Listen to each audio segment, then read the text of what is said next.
네, 안녕하십니까. 자, 신풍제약에 대해서 보도록 하겠습니다. 지금 신풍제약 오늘 시장이 일단 하락을 하고 나서 반등이 좀 강하게 나왔는데, 강하다라는 것은 수급에 비해서 좀 강한 거다 이렇게 좀 볼 수가 있어요. 그래서 지금 시장은 강한 반등으로 저는 이렇게 말씀드린 것이 아니라 수급의 전체적인 흐름에 비해서 이 정도 수급인데 이렇게 올라올 수 있나라고 생각할 정도로, 그러니까 수급에 비해서 이제 강한 것이지, 그동안의 하락에 대한 모습을 비교해 보면 좀 강한 것은 아니다 이렇게 좀 볼 수 있는데요.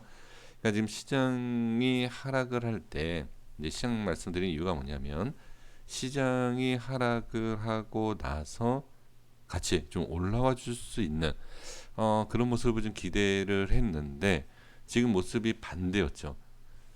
자, 어떤 내용이 있냐면, 지금 상승이 나오고 나서, 그죠? 반등이 나오는 자리는 분명한데, 시장이 오히려 안 좋을 때는 상승을 하다가, 자, 분봉상의 흐름을 보시면 아시겠지만, 시장하고 크게 좀 관련되진 않았어요. 그러니까 연결성은 없어요.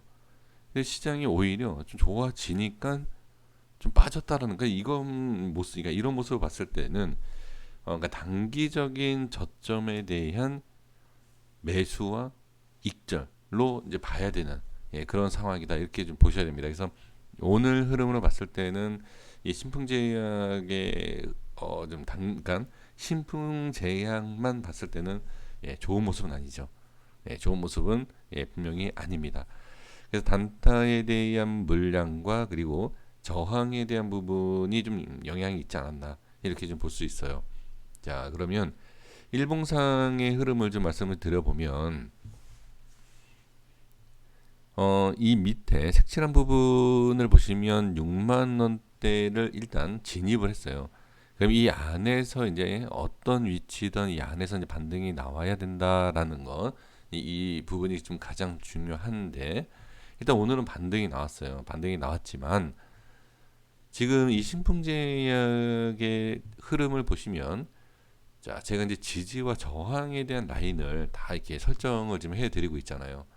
그러면 이 흐름에 대해서 잠깐 보면, 지지와 반등 뭐 이미 다 말씀드린 거니까, 저항이 생기고 빠지고, 그 다음에 저항이 생기고 지지받고 저항 생기고 빠지고, 그렇죠? 그러면 이 흐름을 보시면 일단은 지지를 할 자리이긴 하지만 빠진 자리잖아요. 빠진 자리에서 반등이 강하게 초반에 나왔지만 보다 저항이다라는 거예요, 이 자리가. 어제도 이제 현금화한 그 금액, 그 투자금에 대해서 이제 말씀을 드렸잖아요. 상승을 하는 모습을 봐야 된다. 급등을 하게 되면 우리가 그러니까 한꺼번에 딱 치고 올라갔을 때는 우리가 쉽게 따라갈 수는 없다. 그러니까 상승이 강하게 나온다라고 하면 아마 그런 상승이 나올 수 있다. 그래서 장중에 우리가 확인을 좀 해야 된다. 만약에 강한 상승이 나왔을 때는 장중밖에는 확인할 수가 없다. 어제 어제에서 오늘 모습이 어떻게 나올지 어제는 알 수 있는 게 아니기 때문에, 오늘 상승이 나온다, 강하게 나왔을 때는 그 수급과 확인을 하고선 따라 들어가는 방법밖에 없다. 하지만 상승하는 가운데서 어떻게 밀리는 거, 어느 정도 손절을 생각을 해야 된다 라는 것을 다 말씀을 드렸습니다. 근데 놓칠 수 있기 때문에, 또는 하락을 하더라도 어떻게 그동안에 우리가 현금화를 해 놓은 위치가 20% 이상의 수익을 본 것과 같은 지금 상황이기 때문에, 어느 정도 손절을 계획을 하고 생각을 하고 진입을 할 필요는 있다. 그죠? 다 어떤 상황이든 그거를 좀 생각을 하고서는 매매를 좀 해야 되죠. 지금 보면 분명히 오늘 따라가신 분들도 있을 것이다라고 생각이 들고, 오히려 매도를 하고 나오신 분들도 계실 거다라고 생각이 듭니다. 그러면 오늘 시장에서 가장 중요한 게 무엇일까요? 좋은 게 있고 안 좋은 게 있는데, 뭐 당연히 안 좋은 거는 밑꼬리가 아니 윗꼬리가 생겼다는 거. 좋은 거는 뭐죠? 반등이 나왔다는 거. 그동안의 모습을 봤을 때요. 자, 계속 빠졌습니다. 계속 빠졌는데 지금 네, 그래도 반등이 좀 나와줬다. 그러면 지금 상황에서는 반등이 나와줬기 때문에 어느 정도 저점이 확인이 됐다. 그럼 여기 올라갈까요? 매수해야 될까요? 그렇지 않죠. 봐야 된다. 지금 어느 자리를 좀 지키느냐라는 것을 좀 봐야 되고, 확실하다라고 할 수 없고 100%다라고 얘기할 수 없지만 그동안의 다른 모습이 또 뭐가 있죠? 네, 일단은 외인 적은 물량이 아주 적은 물량이지만 외인이 들어왔다라는 거. 개인이 계속 들어왔을 때 하락을 해준 모습. 하지만 지금은 일단 외인이 들어왔고 프로그램 쪽에서도 지금 이 위치 3일 연속 프로그램 쪽에서 매수가 들어오고 있다. 프로그램 쪽에서도 어느 정도 단기 하락이 컸던 것에 있어서 매수가 들어간 거다라고 볼 필요가 있다는 거죠. 그리고 시간에 밀린 게 아니다. 올라온 건 아니지만 많이 올라오지 않았기 때문에 이거 올라왔다라고 얘기할 수 없지만 밀리지 않았다라는 것에 있어서는 저는 좀 의미 있게 좀 봐야 되지 않을까 싶습니다. 그럼 지금 상황에서는 일단은 반등이 잠깐이라도 나왔고 그 다음에 지지가 됐고 저항도 생겼고 그죠? 그럼 지금은 일단 상승도 아니고 하락도 아닌 상황에서 지금 현재 위치에 대한 확인 그리고 의미는 한 번씩 생각을 좀 해볼 필요가 있고요. 그 다음에 좀 안 좋다라고 볼 수 있는 게 뭐죠? 네, 지금 위치에서 또 밀리면 당연히 좋지 않겠죠. 그러니까 그런 모습을 어디서 알 수 있느냐? 자, 이 위치를 보시면 지지를 할 자리에서 갭 하락을 하고 저항이 생겼어요. 아니 근데 여기는 갭 하락이 큰 거 아니냐라고 생각할 수 있지만 이 음봉이 갭 하락의 역할과 다를 게 없다라고 봐야 돼요. 그러면 이렇게 본다라고 하면 긍정적인 내용이 전혀 없죠. 그죠? 그러니까 부정적으로 일단 생각을 하시는 거예요. 부정적으로 생각을 하고 그 부정에 대한 것을 이겨내면 그죠? 이것을 이겨낸다. 이 부정적인 내용을 이겨내면은 그래도 긍정으로 볼 필요가 있다. 그게 뭐죠? 안 밀리면 된다. 그러니까 지금 상황은 모든 조건과 모든 내용을 봤을 때는 그냥 부정적으로 보시는 게 나아요. 지금 상황에서는. 왜? 지지는 된 거는 맞지만 올라가다 실패했고 윗꼬리가 달리고 저항이 생겼다. 그냥 안 좋아요.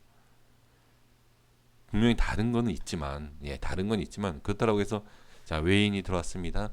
시간 외에 0.6% 올랐습니다. 이거는 이 위치는 지지를 해야 되고 바닥이 맞습니다. 라고 얘기할 수 있을까요? 그건 아니에요. 그러한 것 때문에 더 위험할 수 있다. 그래서 자 정리를 해보면 일단은 밀린다 또는 밀리지 않는다 하더라도 상승 어렵다라고 그냥 생각을 하는 거예요. 차라리 그냥 그게 낫습니다.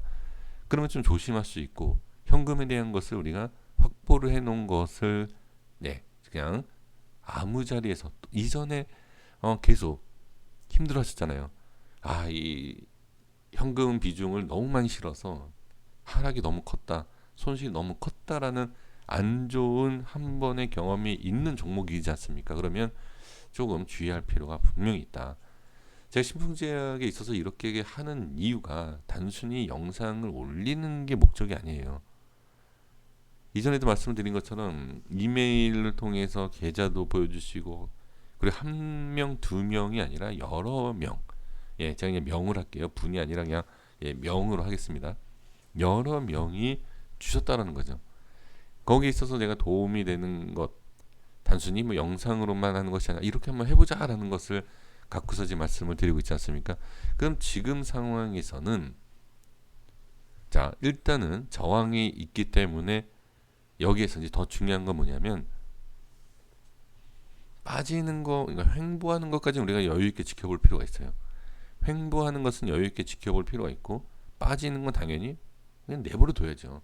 현금화한 것을 지켜야죠. 빠졌을 때는 당연히 현금화를 지킨다. 횡보하는 것은 긍정적으로 일단 지켜본다. 매수가 아니라 지켜본다. 자, 그럼 여기에서 오늘 캔들을 잘 이용해야 돼요. 어떤 걸 어떻게 이용하느냐? 지금 이 캔들에서 윗꼬리가 생겼다는 거죠. 그러면 자 반등이 나왔을 때 이렇게 밀리는, 자, 일봉이 아니라 분봉의 흐름을 볼게요. 자, 분봉의 흐름 보시면 쭉 올라가죠. 쭉 올라갔다가 어떻게 밀리는 가운데서 반등이 나오지 않았어요. 어제 제가 뭐라고 말씀드렸죠? 갑자기 급등할 수 있다. 이거는 놓치면 어떻게 그냥 보내줘야 된다. 아니면 따라 들어갈 수 있다라고 하면 그 판단을 하셔서 따라 들어가도 된다라고 분명히 말씀을 드렸어요. 그러면 오늘 모습에서 같은 모습이 두 번, 세 번이 나올 수 있지만 이런 기회가 있다라고 하면 바로 올라가면 어쩔 수 없지만 한번 어떻게 눌렸다가 밀리지 않는, 한번 눌리고 나서 한번 따라가 보면 어떨까라는 생각을 좀 해봅니다. 이해되시나요? 그래서 하락을 하면 당연히 현금화를 한 자금은 들고 계시는 게 맞는 거고, 횡보할 때도 역시 좀 지켜보고, 하지만 상승이 나왔을 때 상승 눌림에 한번 들어가 볼 필요는 있다. 이 대응이 어렵다라고 하면 예를 들어서 50%를 현금화를 했다라고 하면 한 20% 정도만 따라 들어가 볼 수 있지 않을까 라고 저는 생각을 해봅니다. 그러니까 이 현금화를 한 것을 아예 그냥 좀 좋은 쪽으로 생각을 해서 여기서는 끝내겠다, 이 정도 하락만 막은 것만 해도 다행이다라고 긍정적으로 생각하신다라고 하면 상승과 하락 상관없이 그냥 정리하시는 게 나아요. 예, 아무 대응을 안 하시는 게 나아요. 매매를 안 하시는 게 낫지만, 그래도 나는 신풍제약만 좀 매매를 하고 싶다라고 하시는 분들은 네, 이런 전략을 세우셔도 괜찮지 않을까, 저는 그렇게 생각을 해봅니다. 물론 모든 것이 개별적인 판단입니다. 네, 이제 저는 이제 이런 모양이 나왔을 때 이렇게 해보는 것이다 라는 것에 있어서 말씀을 드리는 것이니까 꼭 제가 말씀드린 대로 하실 필요는 없다라는 거, 매번 말씀을 좀 드리고 있으니까요. 그러니까 흐름만 잘 보시면 좋지 않을까 싶습니다. 여기까지 하겠습니다. 고생 많으셨습니다. 구독과 좋아요 부탁드리겠습니다. 감사합니다.